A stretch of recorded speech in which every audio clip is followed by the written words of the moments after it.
मेरा पहला सवाल आपसे यही, धर्मनिरपेक्षता के लिए खतरा आप कैसे देख रहे हैं? प्रधानमंत्री अगर इतने लंबे वक्त तक एक फैसला रुका हुआ था, राम मंदिर का निर्माण हो रहा है और खुद सुप्रीम कोर्ट ने सेंटर की भूमिका देखी थी ट्रस्ट बनाने में, फिर प्रधानमंत्री का जाना सेक्युलर इंडिया के खिलाफ कैसे? सबसे पहले तो मैं आपको ये बताना चाहूंगा कि आपने इंट्रोडक्शन में कांग्रेस के जो लोकसभा में लीडर का जिक्र किया, एनसीपी के शरद पवार साहब का जिक्र किया और महाराष्ट्र सीएम का जिक्र किया जो शिवसेना से ताल्लुक है। मेरा मानना यह है कि तीनों पार्टियां, शरद पवार साहब तो उस वक्त कांग्रेस में ही थे, ये तीनों पार्टियां बाबरी मस्जिद की शहादत में बराबर की मुलविस हैं।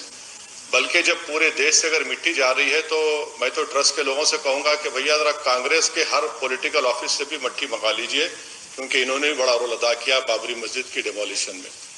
और अब आपका जो अहम सवाल है, देखिए मैडम, आप जानते हैं कि 1966 से पहले राम जन्मभूमि का कोई मसला नहीं था। 66 में वीएसपी बनी और 1989 में बीजेपी ने पालमपुर रेजोल्यूशन पास किया। उसके बाद बाज़ाब्ता राम जन्मभूमि का मसला शुरू हुआ। बल्कि 84 में इंदिरा गांधी के कत्ल से पहले एक रथ यात्रा दिल्ली को आ रही थी। इसमें बीजेपी और शिवसेना का बहुत बड़ा रोल रहा इसको एक इशू बनाने के लिए। और इसमें आप जानते हैं कि पूरे देश में हजारों की तादाद में लोगों की मौत हुई फसादात में। मेरा मानना यह है कि प्राइम मिनिस्टर इस देश के प्रधानमंत्री हैं और देश का प्रधानमंत्री और उनकी सरकार का कोई मजहब नहीं हो सकता। इंडिविजुअली प्रधानमंत्री का रिलीजन हम जानते हैं, मगर क्या देश के गवर्नमेंट का कोई रिलीजन होगा? नहीं हो सकता, इसलिए संविधान इसकी इजाजत नहीं देता।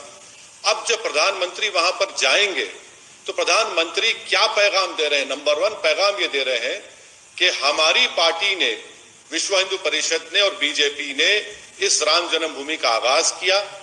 हमारी पार्टी ने शिलान्यास के नाम पर परमिशन लिया और बाबरी मस्जिद को शहीद किया। हमारी पार्टी ने अडवाणी की लीडरशिप में रथ यात्रा निकाली और जहां जहां रथ यात्रा गई वहां पर कम्युनल राइट हुआ। नंबर 1 पॉइंट ये कि प्रधानमंत्री वहां अगर जाते हैं तो प्राइम मिनिस्टर तो पैगाम दे रहे हैं कि हमने अपनी पार्टी की आइडियोलॉजी जो शुरू की थी और उसमें हमने कामयाब हुए। अगर प्रधानमंत्री वहां पर जाते हैं वैसे प्रधानमंत्री, तो मैं तो ये कहूंगा कि प्रधानमंत्री बन के नहीं जाएंगे, बल्कि वे कॉन्करर बन के जाएंगे। दूसरी बात यह है कि आप वहां पर जाकर क्या मैसेज देंगे? मैसेज ये देंगे कि मेरा जो रिलीजन है वो सबसे बड़ा है और प्रधानमंत्री अपने रिलीजन को, अपने बिलीफ को पूरे देश पर मुसल्लत नहीं कर सकते। इसीलिए मैंने कहा कि प्रधानमंत्री 6 साल में मेकशिफ्ट टेंपल पर नहीं गए। आपके सवाल में एक और पॉइंट था कि सुप्रीम कोर्ट ने एक स्कीम बनाई।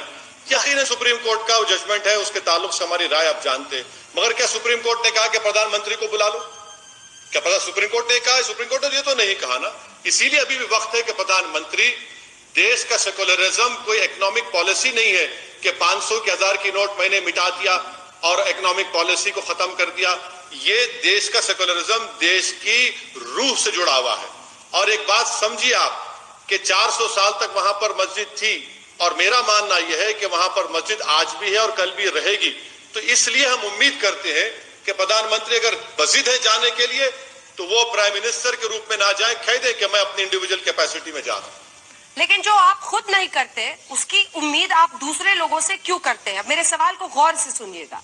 आप कहते हैं कि प्रधानमंत्री अगर जाएंगे तो सेक्युलरिज्म की रूह के खिलाफ होगा, तो आप कौन सा सेक्युलरिज्म की रूह को कायम करते हैं? जब आप खुलकर मस्जिद के पक्ष में बोलते हैं तो क्या आप भी वही नहीं करते?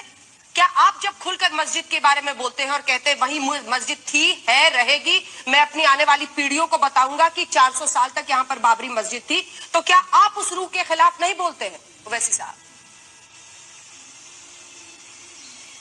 नहीं, मैं जो कह रहा हूं वो तो हकीकत है ना।